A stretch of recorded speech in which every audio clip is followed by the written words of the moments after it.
Nottingham Forest, Marinakis handed a 5-game stadium ban for getting involved in the tunnel after the match. A bit of a harsh punishment, or you think this was the right one?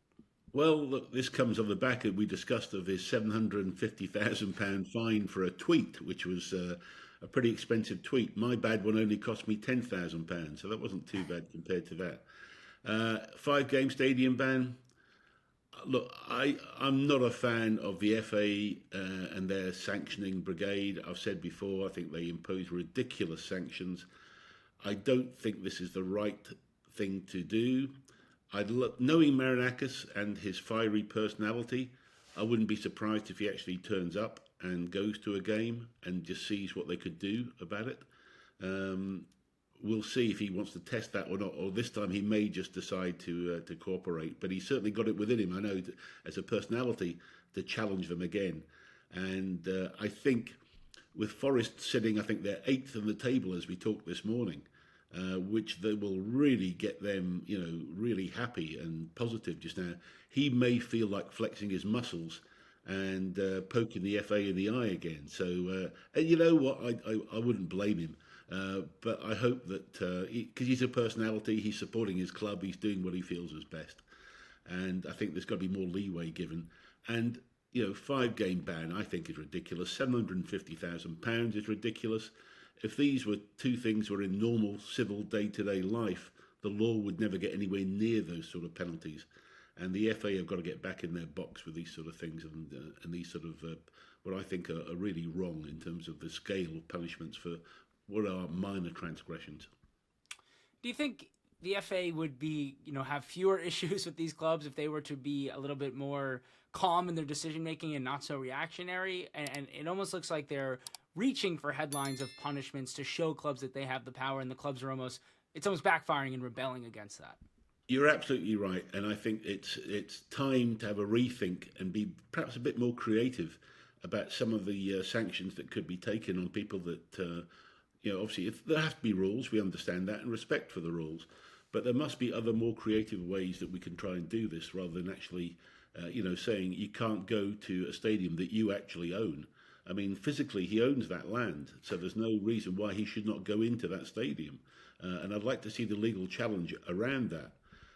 So it's going to be interesting, and if there's anybody that will challenge it, it could be Mr. Marinakis. But I think it's time to look at a more creative way. And we've got to think up some different strategies around how we enforce the rules. And, this was always meant to be a punishment, but it seems to have come from like the 70s and 80s. It's still not really the right sort of thing. I think we can go forward. It could be, some sort of social media ban for him. I don't know if that sort of thing's possible, but we've got to be a bit more creative and think with the times. At Nottingham Forest, their owner, Evangelos Marinakis, has been handed a 5-game stadium ban. What have you made of that punishment? Does it seem quite harsh, given the situation around it? No, I don't think so. I mean, he's spitting at people. So, I mean, he came up with some excuses, but they're not very credible. So, I think if you go around spitting at people, you can expect quite a long ban. Maybe even 5 is not very many. It seems like the relationship with Forest, and particularly his owner with the Premier League, is quite a difficult one at the moment in time. Like, do you think that maybe some bridging with that relationship needs to be done, because it does seem that things keep happening quite often with Marinakis and the Premier League? And it's all just it's all too emotional and grounded in nonsense. I mean, so all of the stuff where they made the complaint and the Clattenburg. The Clattenburg press release, it's all nonsense, and they've been punished for it, and they've it'll all move on, but it's all overly emotional nonsense, and I think they need to concentrate on the pitch.